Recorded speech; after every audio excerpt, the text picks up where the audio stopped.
దక్కన్ పీఠభూమి, దాని సాగుం నడిబొడ్డున ఉన్నాయి తెలంగాణ అడవులు.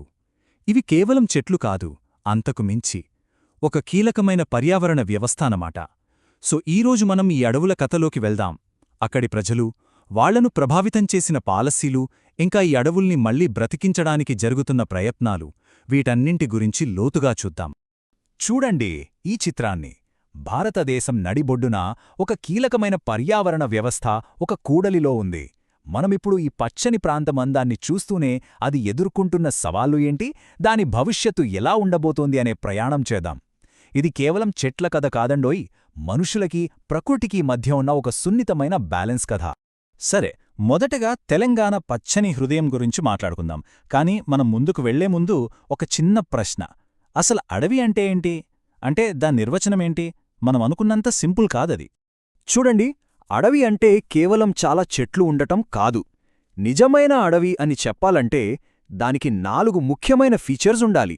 1, అది చాలా పెద్ద ఏరియా అయ్యుండాలి. 2, అక్కడ చెట్లు, మొక్కలు అన్నీ సహజంగా పెరగాలి. 3, రకరకాల మొక్కలు, జంతువులతో జీవవైవిధ్యం రిచ్గా ఉండాలి.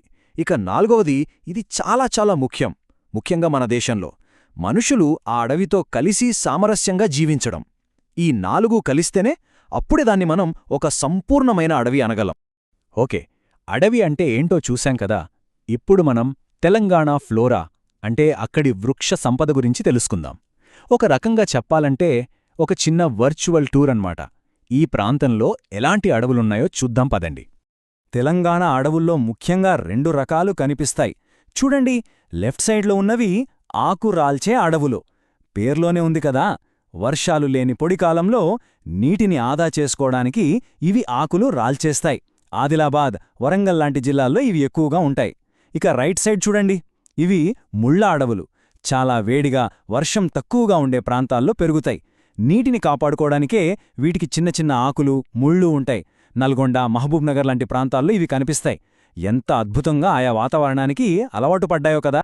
ఈ అడవులు కొన్ని అద్భుతమైన చెట్లకు నిలయమని చెప్పుకోవచ్చు. ఉదాహరణకి టేకు. దాని కలప ఎంత దృఢంగా ఉంటుందో మనందరికీ తెలిసిందే.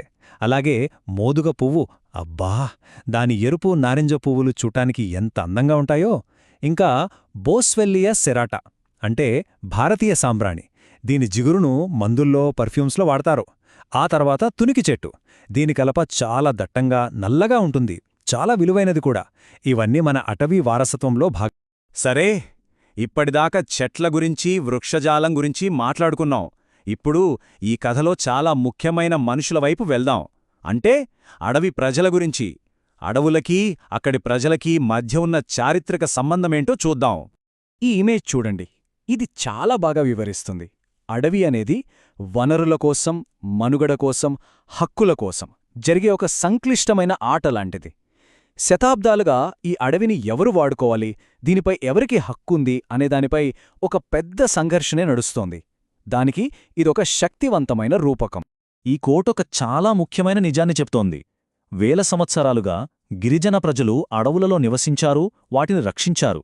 చెట్ల పునరుత్పత్తి జరిగేలా వారు జాగ్రత్త తీసుకున్నారు. అంటే వాళ్లే ఈ అడవులకు అసలైన సంరక్షకులు. కేవలం అక్కడ నివసించేవాళ్లు మాత్రమే కాదు, తరతరాలుగా ఈ పర్యావరణ వ్యవస్థను కాపాడుకుంటూ వస్తున్నవాళ్లు.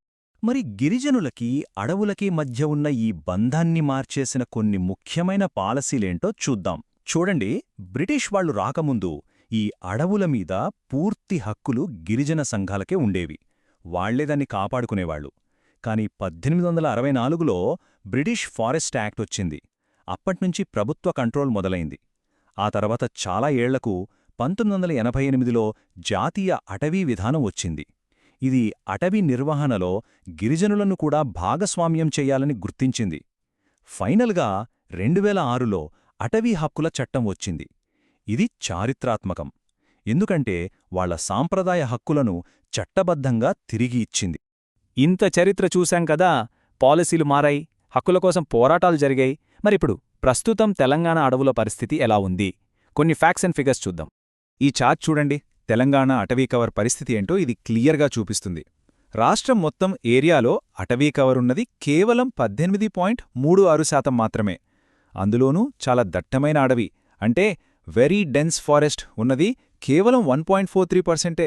చాలా తక్కువ కదా. దాదాపు 81% భూమి పొదలు లేదా అడవి కాని ప్రాంతమే. అంటే రికార్డుల్లో 24% భూమిని ఫారెస్ట్ ల్యాండ్గా చూపించినా నిజంగా చెట్లు ఉన్నది మాత్రం చాలా తక్కువనమాట. ఇందాక చూసిన చార్ట్ ఒక ఎత్తైతే ఈ నంబర్ చూడండి, 30 చదరపు కిలోమీటర్లు. ఏంటిదనుకుంటున్నారా? ఇదే తెలంగాణలో ప్రతి సంవత్సరం మనం కోల్పోతున్న అటవీ ప్రాంతం. ఇది పరిస్థితి. ఎంత సీరియస్గా ఉందో చెప్పడానికి ఈ ఒక్క నంబర్ చాలు.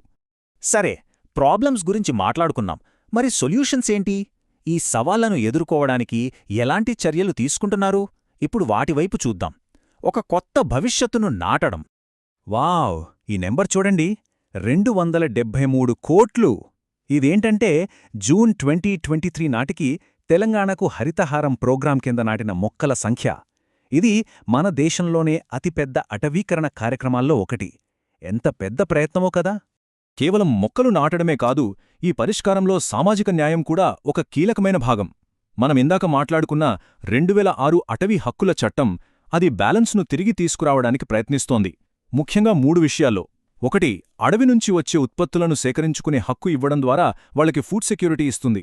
2, తరతరాలుగా వాళ్లు సాగు చేసుకుంటున్న భూమిపై వాళ్ళకి లీగల్ టైటిల్ అంటే చట్టపరమైన హక్కునిస్తుంది. 3, ఒకవేళ డెవలప్మెంట్ ప్రాజెక్టుల కోసం ఆ భూమిని తీసుకుంటే వాళ్ళకి సరైన పునరావాసం పరిహారం ఖచ్చితంగా ఇవ్వాలి. ఇది చట్టం. సో, ఒకవైపు భారీగా మొక్కలు నాటడం, మరోవైపు గిరిజనుల హక్కులను పునరుద్ధరించడం. ఈ 2 ప్రయత్నాలు జరుగుతున్నాయి. కాని అసలు ప్రశ్నేంటంటే, ఈ 2 చర్యలు కలిసి నిజంగా తెలంగాణ అడవుల సమయాన్ని వెనక్కి తిప్పగలవా? వాటికి పూర్వ వైభవాన్ని తీసుకురాగలవా? ఇది ఆలోచించాల్సిన విషయం.